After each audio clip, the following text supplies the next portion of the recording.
Keterbatasan ilmu dan tertutupnya mata hati saudaraku. Hanya karena keterbatasan ilmu dan tertutupnya mata hati, seringkali membuat kita lalai, tidak menyadari betapa besarnya nikmat dan karunia-Nya. Jangan sekalipun kita bersedih ketika kehilangan sesuatu dan jangan membanggakan diri atas apapun yang berhasil kita raih. Allah Azza wa Jalla berfirman, agar engkau tidak bersedih hati terhadap apa yang luput darimu dan jangan pula terlalu berbangga diri terhadap apa yang diberikannya kepadamu. Dan Allah Azza wa Jalla tidak menyukai setiap orang yang sombong lagi membanggakan diri. Quran Surat Al-Hadid 23. Saudaraku, dari perjalanan waktu, kita bisa belajar mana yang harus diperjuangkan, mana yang harus dipertahankan, mana yang harus dipilih dan mana yang harus diikhlaskan. Saudaraku, jangan sampai kita memperjuangkan dan mempertahankan sesuatu dengan mati-matian urusan dunia, padahal akhirnya tidak ikut kita bawa mati. Malah sombong dan berbangga dengan apa-apa yang sudah berhasil diraih, bahkan dengan menghalalkan segala cara dalam meraihnya. Nauzubillah min zalik. Garis bawah. Maka belajarlah untuk mengikhlaskan apapun yang hilang dan luput kita raih. Hidup berjalan di atas waktu. Terkadang kita cuma perlu bersabar menjalaninya. Karena semua yang terikat dengan waktu pasti akan segera berlalu.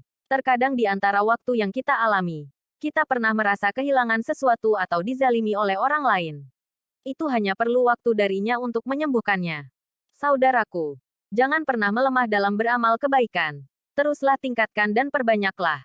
Karena akan sangat bermanfaat bagi bekal kita di kehidupan akhirat kelak. Sesungguhnya setiap amal kebaikan yang kita lakukan, sekecil apapun akan menghapuskan perbuatan-perbuatan buruk dosa yang pernah kita lakukan. Allah Azza wa Jalla berfirman, sesungguhnya perbuatan-perbuatan yang baik itu menghapuskan dosa perbuatan-perbuatan yang buruk. Quran Surat Hud 114. Rasulullah Shallallahu Alaihi Wasallam bersabda, iringilah perbuatan dosa keburukan dengan amal kebaikan niscaya akan menghapus dosa keburukan itu. Hadis riwayat Ahmad 21354, At-Tirmidzi 1987. Saudaraku, setiap amal kebaikan yang kita lakukan, seringan apapun akan memperberat timbangan pada garis bawah Yaumul Mizan garis bawah hari penimbangan, yang menentukan berat mana amal kebaikan dan keburukan, layak dimasukkan surga ataukah neraka. Allah Azza wa Jalla berfirman, maka barang siapa berat timbangan kebaikannya, mereka itulah orang yang beruntung. Dan barang siapa ringan timbangan kebaikannya, maka mereka itulah orang yang telah merugikan dirinya sendiri, karena mereka mengingkari ayat-ayat kami. Quran Surat Al-A'raf 8-9. Saudaraku, selagi Allah Azza wa Jalla masih memberikan kesempatan untuk melakukan amal kebaikan maka lakukan dengan sepenuh kemampuan kita. Karena bagaimanapun dunia tempat beramal, dan akhirat adalah ladang perhitungannya.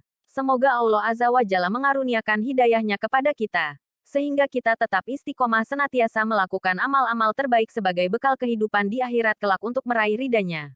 Amin ya Rabb. Wallahu alam bisawab.